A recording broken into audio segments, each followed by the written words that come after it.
Max Dutton joins us live in Kansas City, where the ceremony just wrapped up.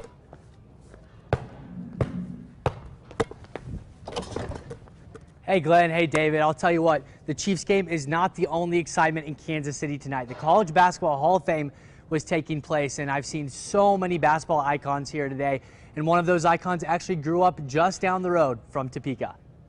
David, I'm going to call this the food tax fiasco because we now know this has happened across multiple Walmarts in the area. Recently, when shoppers have been looking at their receipts, they've noticed it's a little higher than they expected, and once they crunch the numbers, they find out they're right.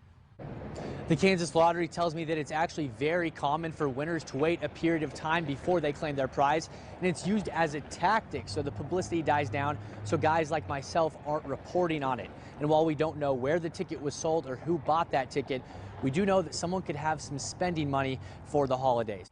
Well, AAA says it's also important to have a cold weather car kit in your car. Some of this stuff could be jumper cables, a first aid kit, a shovel like you see right here to make sure you get out of the snow, and then lastly, a brush to make sure you can brush all of that snow off your car. So Mackenzie, if you need that kit, I got you covered. Nisha, it's beginning to look a lot like Christmas, but these road conditions are not a present. I will be looking at all of these roads across Topeka. I'll be making a list, checking it twice. We're on the back half of this storm, so from now on, your troubles will be out of sight, but only if you drive slowly. I'm excited to hear what kind of a holiday pun you've got for us today.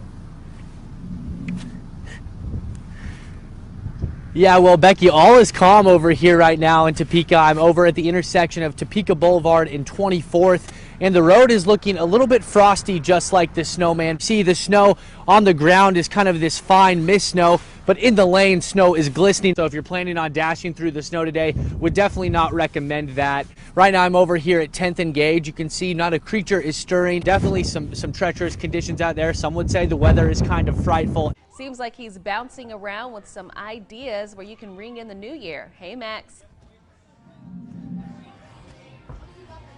Hey, Denisha, I promise you this counts as work. I'm over here at the trampoline park, and they are prepping for a big New Year's Eve extravaganza. And they are one of many venues getting ready to jump into the new year. Tonight, Topeka is preparing to get groovy. That's the theme for this year's New Year's party. The Beacon started getting their groove on back in September. These real estate stats are making a real impact on the community. Since 2020 alone, we have seen a steady increase in the prices of homes by about 15% each year, and real estate experts say that increase doesn't look like it's slowing down in the future. Well, I was curious what the top items were at the toy store today, and they said number 1 was Legos and number 2 was a science kit. So Topeka, that should be a sigh of relief. You have engineers and scientists paving the way for years to come. For those of you who plan on drinking tonight, it's also important to have a plan to get home safely. The easiest way, of course, is to have a designated driver, but if that isn't an option, then you can use a rideshare service like Uber or Lyft, and also Topeka and Manhattan both have taxi services. Mackenzie, the discussion on this issue lasted more than 40 minutes tonight. The proposed increase would be about 10% for Topeka households. On a typical fall afternoon, the Topeka Stars softball team can be seen shattering home runs.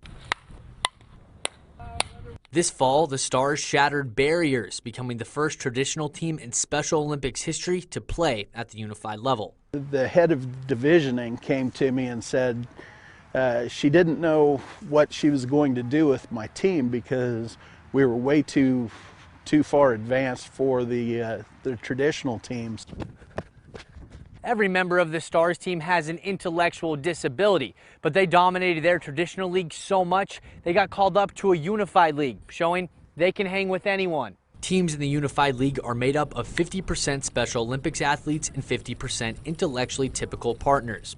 It may seem like a big transition, but when the Stars heard the news that they had gotten called up, I was shocked because I had no idea. I was really excited to play up in that division. We worked hard and we deserve to be up in that division. Rising to the occasion, after defeating 2 unified teams to make it to the championship game, the Stars walked away with a silver medal. For them to come out and just do what they do every day, and that's play great ball and have fun doing it, and to come out with a silver medal, that's better than anything we could ask for. When the team made it back to Topeka, they got treated like stars. We have a fan base that shows up now to come watch us on Wednesdays. It's not the medals and accolades that fuel their success. It's their brotherhood. What do your teammates mean to you? Brothers. They got my back, I got their back. We're pretty much a brotherhood, and we do everything together. You're not just a player or a coach, you're part of a family. With a new season approaching and more wins on the horizon, the Stars say one thing will never change. The one barrier that we want to always shatter is that perception that just because we're a Special Olympics team, that doesn't mean that we're not capable of doing great things. Working for you in Topeka, Max Dutton, 27 News. David, good evening. I'm currently live over here near 6th and Gage Boulevard, and as you can see behind me, One Gas already has a building, but due to that new Pole Quincy Viaduct project, they want to expand this building and add their utilities right here. By doing so, they would need to buy from Hayden Catholic High School and the city of Topeka, but they would also be inching closer to a residential neighborhood, which is causing some controversy with people who live nearby. Well, Jacob, you heard Matt's forecast. This Arctic blast is not here yet, but it's on its way as we speak. So starting your preparation now is going to be crucial as we take on this historic cold. David, when the ball drops on New Year's Eve, the food tax rate is going to drop right with it. Let's take a look at some numbers.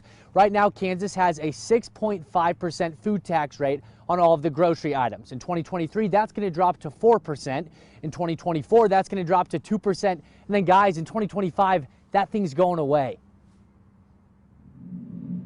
Tonight, Kansans are letting out a sigh of relief.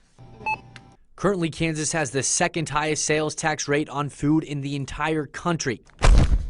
House Bill 2106 will eliminate that state sales tax on groceries by 2025. Washburn economy professor Paul Byrne told our David George that the reduction is a win-win for Kansas. Well, it'll certainly help the grocery store industry. People will buy more in that industry, so that industry will be better. To the extent which people don't buy more food, it'll be a little more dollars in their pocket. Donis Wade has been working at Wiener's Thriftway for 21 years. I've seen a lot of changes over the years, from size of items, price of items, taxes on items. Tax rate changes aren't anything new for grocery stores, but Wiener's had to prep for this one. We've prepared ahead of time. Our IT guy has made sure that all our items are in the computer under the proper category. The categories are important. Foods that do qualify are basic grocery items, including milk, eggs, bread, and meat.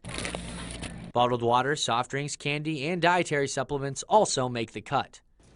Not everything in the grocery store applies. When you add alcohol into your shopping cart, don't expect that tax rate to drop. On top of that, prepared foods like you find at restaurants and tobacco will continue to be taxed. 2 days out from the tax rate reduction, Donis leaves us with a message for shoppers. Shop local, support your community.